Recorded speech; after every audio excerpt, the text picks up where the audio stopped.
তখন ইন্দ্রদম্ন মহারাজ চিন্তা করলে আমার কারণে তো একটা অসম্পূর্ণ বিগ্রহ হলো, আমি আত্মহত্যা করব। তখন জগন্নাথ স্বপ্ন আদেশ দিলেন, না না, এটা হচ্ছে আমার সবচেয়ে পূর্ণ মাধুর্যময় রূপ, যেটা আমি যারা দ্বারকাবাসী 16,108 জন মহিষী ছিলেন সেখানে আমি প্রকট হয়েছিলেন। নারদ মুনি প্রথম দর্শন করেছিলেন এবং নারদ মুনি উনি চেয়েছেন যে কি আমি এই রূপে এখানে প্রকট হই, সেজন্য আমি এই রূপে প্রকট হয়েছি। এই রূপ হচ্ছে পূর্ণ মাধুর্যময় রূপ।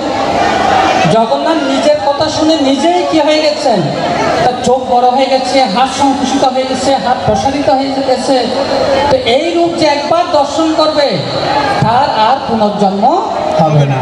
জগন্নাথ বলতে সুদা মহারাজ কি তখন বলছে আমার জন্য মন্দির তৈরি করো, 666 হাত, হাত মানে 666 এত হাত উঁচু স্বর্ণময় মন্দির তৈরি। ভিতরে কি স্বর্ণ নির্মিত, এটা ইন্দ্রদম্ন মহারাজ তৈরি করে গেছেন। তা ওখানে আমাকে প্রতিষ্ঠা করে, তো ওখানে তো প্রতিষ্ঠা করার সময় আমাকে স্নান করাবে, আমাকে অনেক স্নান করাবে। তো ওখানে একটা সোনাকুপ আছে, যেটা পবিত্র জল সোনাকুপ, ওটাতে বিভিন্ন বৃক্ষ আদি লতা দিয়ে ঢাকা থাকে, যাতে কোনো পশুর ছায়া পর্যন্ত ওখানে করবে না। তা আগের দিন জগন্নাথ পুরীতে আগের দিন গতকাল সোনাকুপ থেকে 108 কলসি জল সংগ্রহ করা হয়।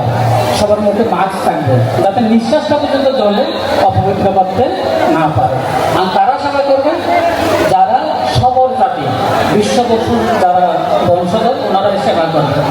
তো স্নান করাবে, স্নান করানোর পরে যারা এই স্নান যাত্রা যারা দর্শন করবে তাদের সমস্ত মনোবাসনা পূর্ণ হবে এবং তারা ভগবদ্ধাম প্রাপ্তি হবে। তো অনেক সময় কী হয়, আমাদের যে ভগবদ্ধাম প্রাপ্তি হতে হয় অনেক নিষ্ঠা আছে, যে প্রথম হচ্ছে কি বৈধি ভক্তি, তারপর আগাঙ্গ ভক্তি, তারপর প্রেম ভক্তি। আমি চিন্তা করছি আমরা এখন প্রাথমিক স্তরও নাই ভগবানকে লাভ করার জন্য, কিন্তু কিছু কি স্পেশাল সুযোগ আছে। যেমন এই হচ্ছে স্নানযাত্রা হচ্ছে স্পেশাল সুযোগ, এই স্নানযাত্রা দর্শন করলে কি হয়ে যাবে, তার সমস্ত মনোবাসনা পূর্ণ হবে এবং ভগবদ্ধাম প্রাপ্ত হবে।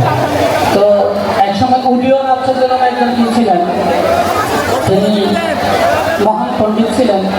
তিনি চিন্তা করলেন যে এটা কীভাবে হবে, যে পাপী লোক, কোনো আচার নাই, সে যে জগন্নাথকে দর্শন করে মুক্ত হয়ে যাবে, না এটা হয় নাকি, অনেক আচার নিষ্ঠা করতে হবে। তো উদীয়ন আচার্য জগন্নাথকে যখন দর্শন করতে গেছে, জগন্নাথের দরজা বন্ধ হয়ে গেছে। তো পুজোর বংশ কোনো অপরাধ হয়ে গেছে নাকি, দরজা খোলে না, জগন্নাথের দরজা খুলে পুরো দিন চলে গেল। তখন জগন্নাথ বলছেন এখান থেকে তারাও, এই আমার কথা বিশ্বাস নেই, এখান থেকে তারা, ও না গেলে আমি দর্শন দিব না। তো ওখান থেকে প্রমাণিত হবে কি আজকে যারা স্নানযাত্রা দর্শন করলেন তাদের সমস্ত মনোবাসনা কি হবে, পূর্ণ হবে এবং সমস্ত পাপ থেকে মুক্ত হবে এবং ভগবদ্ধাম নিশ্চিত। জগন্নাথ বলতে সেটা মহামান্য কি, এটা তো নিশ্চিত, এটা স্পেশাল সুযোগ, ঠিক আছে, স্পেশাল সুযোগ। আজকের দিনে সেটা চিন্তা করে একজন ভক্ত ছিলেন গণপতি ভক্ত, দক্ষিণ ভারতের ভক্ত ছিলেন। তো সংসারে অনেক কষ্ট পেয়েছেন, ছেলে মেয়ে এবং স্ত্রী, তাদের কাছ থেকে অনেক দুঃখ পেয়েছেন। তখন বলছে এটার জন্য এত কিছু করলাম, এত দুঃখ দিল, তার চেয়ে বলো আমি কোথায় যাবো, জগন্নাথ পুরীতে যাবো, জগন্নাথকে দর্শন করবো, এখানে আর থাকবো না, এই কষ্টের জীবন আর থাকবো না, আমি ভগবদ্ধাম চলে যাবো।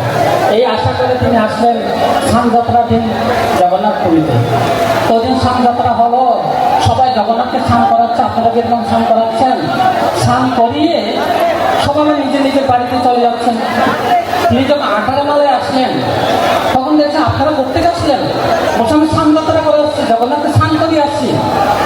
তখন সন্দেহ হয়ে গেল, জগন্নাথকে যে স্নান করাবে সেটা এখানে থাকবে না, সেটা ভগবদ্ধাম চলে যাবে, ফিরে আসবে কীভাবে?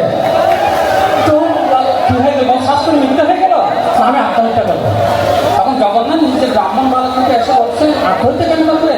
বলছে আপনি বলছেন যে আপনার স্নানযাত্রা যে জল ডালবে সে বৈকুণ্ঠে চলে যাবে, তো ওরা ফিরে আসছে কীভাবে? বলছে হ্যাঁ, কিন্তু আমার কাছে তো সবাই ভগবদ্ধামে যখন আসে না, কেউ টাকার জন্য আসে, কেউ চাকরির জন্য আসে, কেউ মেয়ে বিয়ে দিতে পারে না সেটার জন্য আসে, তো যে যেটা আছে তাকে সেটা দিয়ে দিই। তুমি যদি মুক্তি চাও তোমাকে মুক্তি দিয়ে দিব, তাই নাকি? হয়তো ওরা হয়তো মুক্তি চাইলে সেগুলো ফিরে আসছে। আর তখন আমার বিশ্বাস হলো, তো স্নানযাত্রা গেলেন, তো ওনাকে অনেক সম্মান দিয়ে স্নানযাত্রা বেরিতে নিয়ে যাওয়া হলো। তো তিনিও স্নান করালেন, জগন্নাথকে দর্শন করলেন। কিন্তু তিনি জানেন যে কি ভগবান হচ্ছে গণেশ। দক্ষিণ ভারতে বেশিরভাগ লোকেরা গণেশকে কি মনে করেন? ভগবান মনে করেন। তখন ওনার চিন্তা হলো যে আপনি যদি স্বয়ং ভগবান হয়ে থাকেন তাহলে আমাকে গণেশের দর্শন দেন, না হলে আমি ফিরে যাচ্ছি। সেই বলে ফিরে যাচ্ছে। জগন্নাথ বলছে না, না তুমি ফিরে দিও না, একদম মুদির নাম একদম ব্রাহ্মণ আছে, ব্রাহ্মণকে বলছেন ওকে ডেকে নিয়ে আসো, আমি গণেশের দর্শন দিব তাকে। ডেকে নিয়ে আসছেন, তখন গণেশের দর্শন দিয়েছেন। আর গণেশের দর্শন দিয়ে তার ভুল ভেঙে গেল। তিনি বুঝতে পারলেন সমস্ত জগতের মালিক হচ্ছে যে জগন্নাথ। আমাদের শাস্ত্রে বর্ণনা করা হয়েছে যে জগন্নাথ মানে সবার, এখানে কোনো পশু পাখি থেকে সবার নাথ হচ্ছে কি জগন্নাথ। জগন্নাথ কোনো বিচার করে না। যে জগন্নাথের কাছে যায়, রথে যদি কেউ জগন্নাথকে দর্শন করে তাকে উদ্ধার করে দেন। রথে যখন জগন্নাথ বসেন, কেউ জয় জয় ধ্বনি করেন, জয় জয় জয় জগন্নাথ, জয় জগন্নাথ একবার ধ্বনি করলে হবে, তার সমস্ত মনোবাসনা পূর্ণ হবে, ভগবত ধাম প্রাপ্তি হবে। একবার জয় দিতে হবে। এসে জগন্নাথ কি করলো? কোনো মাতাজি যদি কি করেন জগন্নাথের রথ ধরে টানেন, তিনি পিতৃকুল, মাতৃকুল, প্রতিকুল সবাইকে বৈকুণ্ঠে নিয়ে যেতে পারবেন। এই রথযাত্রা শুধু টানলে হবে, তিনকুলকে উদ্ধার করতে পারবেন। আর কেউ যদি জগন্নাথকে পদ্মফুল অর্পণ করেন, জগন্নাথের রথে যখন পদ্মফুল অর্পণ করবেন, তৎক্ষণাৎ তার মনোবাসনা পূর্ণ হবে এবং অন্তিমে ভগবত ধাম প্রাপ্তি হবে। তো জগন্নাথ বলে সীতা মহারানী কি সেজন্য তো উনি প্রণাম করলেন। প্রণাম করার পরে বলছিল প্রভু, জগন্নাথ বলছেন বর চাও, সন্তুষ্ট, আমি সন্তুষ্ট হয়েছি, তুমি বর চাও। তখন তো প্রথম বর হচ্ছে কি আমি আপনার নামে চলে যেতে চাই। আর দ্বিতীয় বর হচ্ছে কি আজকে থেকে স্নানযাত্রার পরে আপনি গণেশ রূপে দর্শন দিলেন। জগন্নাথ বলছেন তথাস্তু। সেদিন থেকে স্নানযাত্রা করে জগন্নাথের পুরো দর্শন হয় গণেশ রূপ। আর যারা গণেশ রূপ দর্শন করবে তিনি ভগবত ধাম অবশ্যই প্রাপ্তি হবে, সে বর প্রদান করুন। জগন্নাথ বলছেন তথাস্তু। এই গজবের যে দর্শন করবে সে কোনো নিয়ম কানুন পালন না করলেও তাকে আমি ভগবত ধামে নিয়ে যাব। এই হচ্ছে আজকের মাহাত্ম্য, জগন্নাথের স্নানযাত্রা মাহাত্ম্য। স্পেশাল সুযোগ এই যে জগন্নাথকে স্নান করানো। আমরা তো সাধারণত এত করতে পারি না যে ভগবত ধামে যাওয়ার যোগ্যতা নেই, কিন্তু এই স্পেশাল সুযোগ যদি আমরা নিই আমরা অবশ্যই ভগবত ধাম যেতে পারবো। সকল দর্শন থেকে জগন্নাথ বললেন সীতা মহারানী কি, জগৎ প্রভুপাদ কি, সমস্ত ভক্তবৃন্দ কি, কিন্তু সীতানাথ নাম ধরে